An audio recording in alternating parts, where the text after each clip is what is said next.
Спікер Андрій Парубій планує сьогодні підписати закон про функціонування української мови як державної. Перед цим депутати мають розглянути постанови про скасування мовного закону. Їх зареєстровано 4. А от дату інавгурації новообраного президента Володимира Зеленського парламентський комітет з питань регламенту має розглянути завтра. Наразі є кілька дат складання присяги президентом. Докладніше про це розкаже наш парламентський кореспондент Олена Стецюк. Вона зараз працює у Верховній Раді, з нами наживо. Олено, вітаю. Отже, які дати для складання інавгурації розглядають депутати? Які позиції фракції з цього приводу? Вітаю, колего. Отже, остаточної дати інавгурації новообраного президента ще немає. Сьогодні о 9 ранку мало розпочатися засідання регламентного комітету якраз з цього питання. Проте воно було скасоване і відбудеться вже завтра. Про це повідомив перший заступник голови регламентного комітету Павло Пинзеник. За його словами, вочевидь, цей розгляд відбудеться вже завтра по обіді, тому саме голосування за дату інавгурації, скоріш за все, відбудеться вже у четвер. Що ж до цих проєктів постанов, їх загалом 6, за словами Павла Пинзеника. Якщо ж жодна із проєктів постанов не набере вже у сесійній залі 226 голосів, тоді вже спікер Андрій Парубій зможе на свій розсуд призначити дату інавгурації новообраного президента. Власне, щодо самих дат, то нагадаю, що фігурують декілька варіантів. По-перше, це 19 травня, 28 травня, а також перші числа червня. Закон це дозволяє.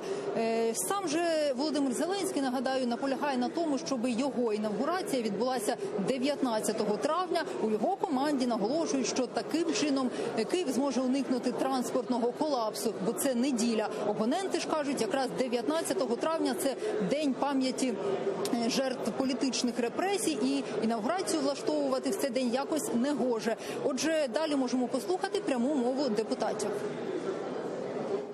Урочисте засідання не може відбуватися в день національного трауру. Цього дня інавгурація новообраного президента неприпустима. Україна буде вшановувати пам'ять жертв політичних репресій. Це траурний день, коли ми згадуємо мільйони невинно замордованих більшовицьким московським режимом. Наша фракція вирішила підтримувати будь-яку дату. В мене особиста позиція, що я за 19 голосувати не буду, тому ми вчора обговорювали, наприклад, навіть 17, бо 18 – це річниця депортації кримських татар. 19 викликає багато питань в колег з точки зору того, що це день пам'яті жертв політичних репресій, а в мене особисто турбує та хамська форма, в якій це було подано. І треба все ж таки нагадати Володимиру Олександровичу, що він не Володимир Володимирович. І тому це треба пам'ятати. Розпочинати ворожнечу між парламентом і президентом – це не найкращий шлях, який може бути. Окрім того, хочу сказати, щоб пан Зеленський зрозумів, що парламент не настроєний вороже.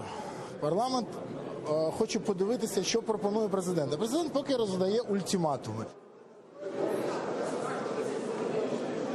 Мушу додати, що якомога скоріше провести інавгурацію Володимира Зеленського наполягають такі фракції, як ОПОБЛОК, радикальна фракція Олега Ляшка, а також Батьківщина. Ще є інша тема дня сьогодні у Верховній Раді – це власне розблокування підписання законопроекту про українську мову єдину державну.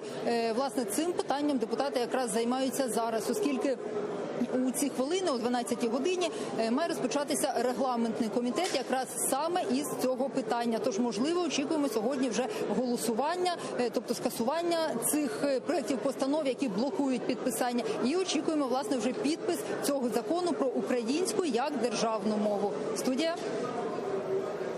Дякую, колего. Це була наша парламентський кореспондент Олена Стецюк із подробицями, коли може відбутися інавгурація новообраного президента Володимира Зеленського. Наразі є кілька дат, і завтра якусь із них має затвердити регламентний комітет Ради.